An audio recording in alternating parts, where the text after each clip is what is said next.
Back City Week, ladies and gentlemen, continuing to celebrate our seniors from the various schools here in our community. I am now being joined by Ben Lee, who is homeschool. Ben, welcome to the show. Thank you very much for having me. Well, Ben, you know what? I had the pleasure of meeting your sister, and now that I know that Anna Lee is your sister, I definitely see the resemblance. All right. Well, and Ben, you're a homeschool, and I want to talk a little bit.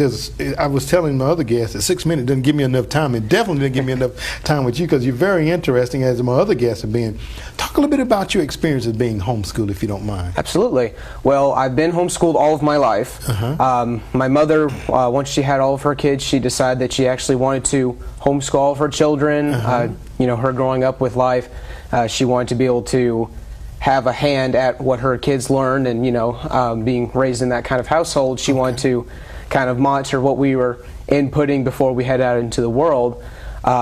We've moved quite frequently, so it's very nice to not have to jump schools or anything like that. But it's been a very good experience being homeschooled, and I really wouldn't trade it for anything else. Very good. You know, so many times I think you hear, me not having been homeschooled, attended the public school system, you hear that I guess the interaction with homeschoolers and kids that go, their socialization skills are sometimes not necessarily the same. Can you speak to that? Absolutely. A lot of homeschoolers, some people that I know personally, were taken out of the school system for sometimes needing either special needs or being more introverted.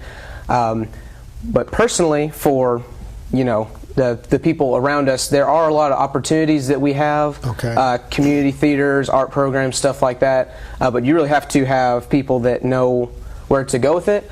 But we do have, there is kind of that stigma of homeschoolers being more of a closed-in type. So having the right experiences has helped a lot to actually, being an extrovert myself, it helps in that aspect. But some people do need programs for them, like my sister with theater, to kind of break them out of their shells and let them find who they are without being around other people their age on a daily basis. Okay. Talking about daily basis, talk a little bit about your day. When you were there in homeschool, you're graduating now, you're graduated. Talk about your typical day as a homeschooler. Absolutely. For most of my years before I became more of an older age, my mother working part-time for most of the years, she would come in and lay out our classwork for us, and we were more or less left to ourselves in our room, not always in our pajamas like people think.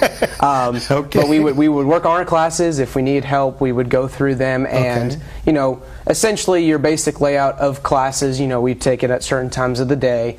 But once I got older, about the age of 16, we mostly moved to online courses, which were either scheduled or you could take them at your own time. And that's why I actually started picking up a part-time job at the bike shop in town.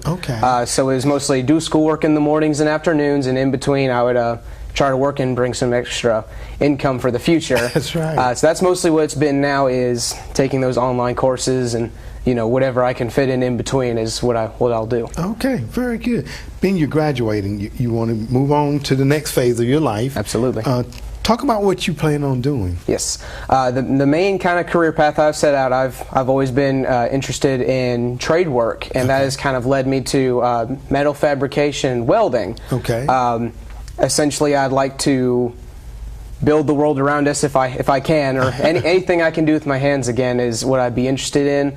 A lot of work with theater has interested me in set building, design, things like that.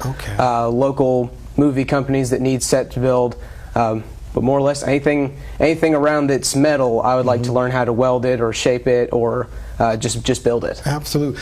Ben, when you talk about utilizing your hands and doing welding and metal fabrication, before you came on, I was telling you about back in my day, way before your time, we had what we call shop. And I still remember Mr. Neal, he was the teacher there, and we had automotive. And we taught young people trades, how to work with their hands. Absolutely. How important is that, you think?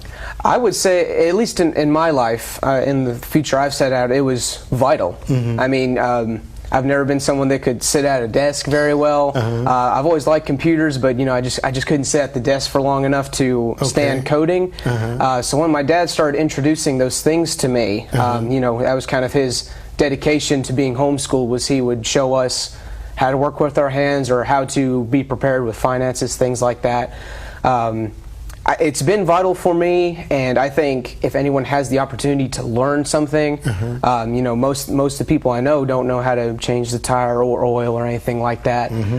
It's the little things. It's not only just learning how to maintain basic mechanical items you may have, but it builds your character. It kind of establishes some more grunt to yourself, something you can kind of add to your belt that it affects your character. I say at the very least it has affected mine. Very good.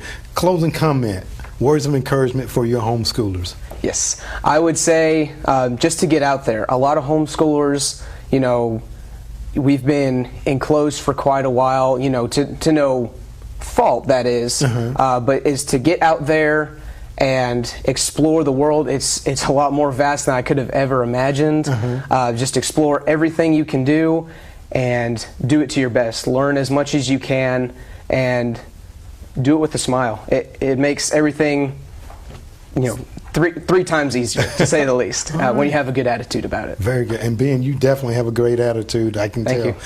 Very good. Glad to have you on the show today, and I wish you the very best in your future endeavors, too. Thank you so much for having me. All right.